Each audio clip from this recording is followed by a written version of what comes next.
बिहार सरकार के ग्रामीण कार्य मंत्री और जेडीयू के राष्ट्रीय महासचिव डॉक्टर अशोक चौधरी ने जनसुराज पार्टी के संस्थापक प्रशांत किशोर को 100 करोड़ रुपए का मानहानि का नोटिस भेजा है। बिना शर्त माफी मांगने का नोटिस भेजा गया है।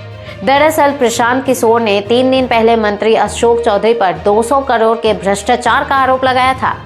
अब इसी मामले में मंत्री ने बिना शर्त माफी मांगने के लिए कहा है।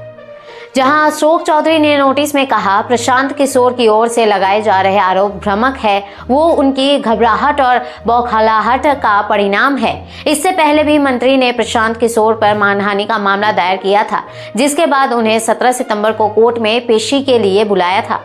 मंत्री ने आगे कहा कि कोर्ट से बुलावा आने के बाद प्रशांत किशोर डर गए और उसी घबराहट में प्रेस कॉन्फ्रेंस कर झूठे आरोप लगाने लगे। वहीं उन्होंने प्रशांत किशोर की तरफ से लगाए गए 200 करोड़ के आरोपों को लेकर कहा, प्रशांत किशोर ने जिस तथाकथित 200 करोड़ की संपत्ति का हवाला दिया है वो पूरी तरह से झूठ है। प्रशांत किशोर ने पिछले हफ्ते पटना में एक प्रेस कॉन्फ्रेंस की थी। इस पीसी में उन्होंने मंत्री पर आरोप लगाए थे। उन्होंने आरोप लगाया था कि अशोक चौधरी ने 2 सालों में अपनी पत्नी, बेटी, समधन और उनसे जुड़े मानव वैभव विकास ट्रस्ट के जरिए 200 करोड़ रुपए की जमीनी खरीद की है। इस ट्रस्ट की ट्रेजरी मंत्री की सांसद बेटी संभावी चौधरी की सास अनीता कुणाल है।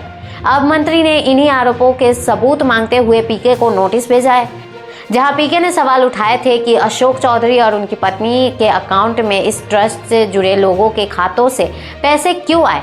साथ ही पीके ने अशोक चौधरी को बिहार का भ्रष्ट नेता बताया था और जमीन खरीद और बेनामी संपत्ति मामलों में बड़े पैमाने पर गड़बड़ी का आरोप भी लगाया था। पीके ने दावा किया था कि साल 2019 में चौधरी के पर्सनल सेक्रेटरी योगेंद्र दत्त के नाम पटना के विक्रम में 23 कट्ठा जमीन खरीदी गई। इसके बाद 2021 में ये जमीन सिर्फ 34 लाख रुपए में चौधरी की बेटी सांसद संभावी चौधरी के नाम की गई, जबकि असल भुगतान का बड़ा हिस्सा संदिग्ध तरीके से निपटाया गया। पीके ने आरोप लगाया कि इनकम टैक्स नोटिस आने के बाद 27 अप्रैल 2025 को इस लेन देन को छुपाने के लिए 25 लाख रुपए का ट्रांसफर किया गया। इससे पहले जून के महीने में भी अशोक चौधरी ने प्रशांत किशोर पर मानहानि का मुकदमा किया था। ये अशोक चौधरी माननीय मुख्यमंत्री नीतीश कुमार के दाहिने हाथ, इनका हालत देखिए। ये तो आदमी पूरे बिहार में रिकॉर्ड बना दिया भ्रष्टाचार।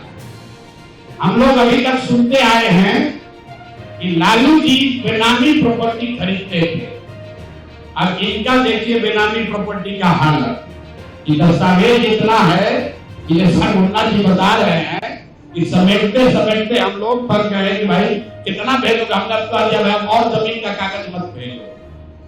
भाई साहब के पीए हैं, पीए थे दत्त साहब, योगेंद्र दत्त, नाम याद रखिए। अशोक चौधरी के पीए योगेंद्र दत्त 2019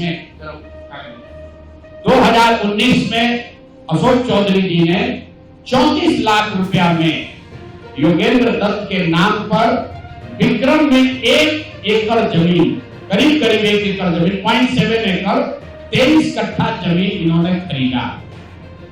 76 डिसमिल जमीन है जो 23 कट्ठा होता है, करीब 0.7 एकड़।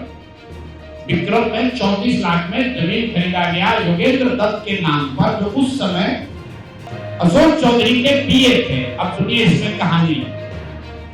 2 बरस के बाद दत्त साहब ने वो जमीन ट्रांसफर रजिस्ट्री कर दिया अशोक चौधरी के बेटी और अभी के सांसद संभावी चौधरी के नाम पर 34 लाख रुपया में। इसका डीड है, ये डीड आपको जारी करेंगे, आप देख लीजिएगा। अब इसमें नई बात, अच्छी बात क्या है? नई बात क्या है?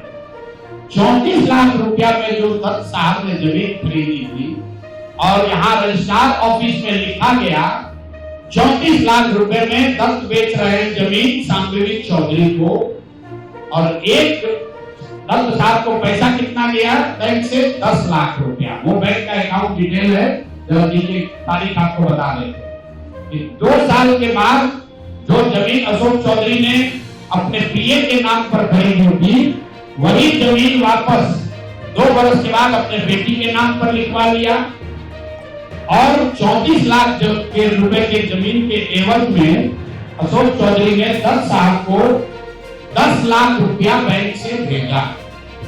यहां तक भी बात ठीक है भाई, ये कह सकते हैं कि हम बाद में पैसा दिए होंगे।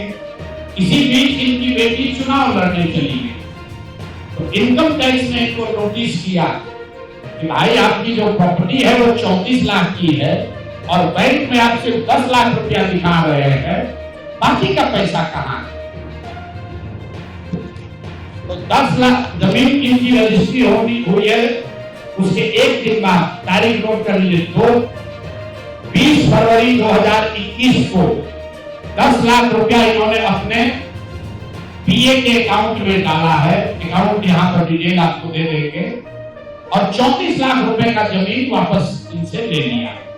जब इनकम टैक्स ने नोटिस रेज किया कि जमीन है 34 लाख का और अकाउंट में सिर्फ 10 लाख रुपया ही दिख रहा है, तो 4 बरस के बाद 27 अप्रैल 2025 को जमीन लिखवाया है 2021 में।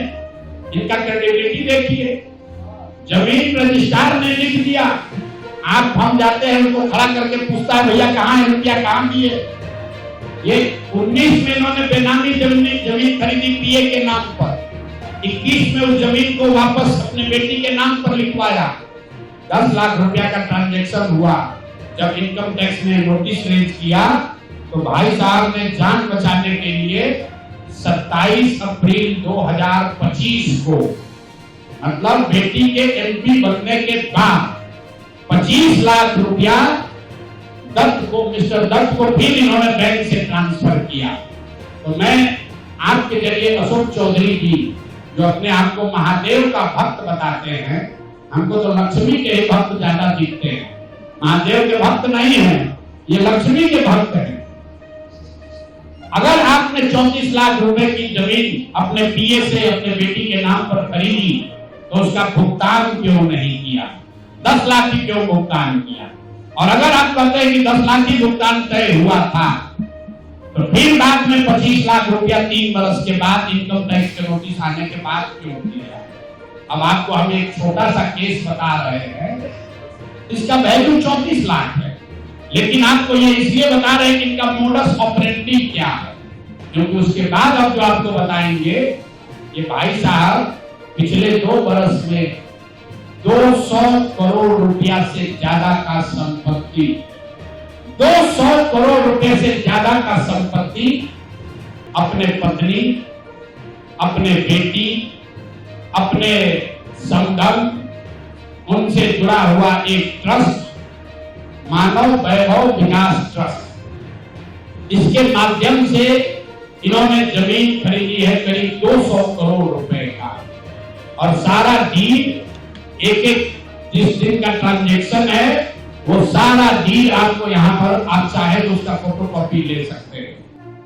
बता दें कि उस समय पीके ने आरोप लगाया था कि अशोक चौधरी ने अपनी बेटी संभावी को लोकसभा चुनाव लड़वाने के लिए पैसे देकर टिकट खरीदा था। संभावी चौधरी ने पिछले साल केंद्रीय मंत्री चिराग पासवान की पार्टी लासपा के टिकट पर समस्तीपुर से चुनाव लड़ा था और जीतकर सांसद बनी थी। ऐसे ही लेटेस्ट अपडेट खबरों के लिए जुड़े रहिए हमारे साथ और देखते रहिए विश्व खोज हिंदी न्यूज।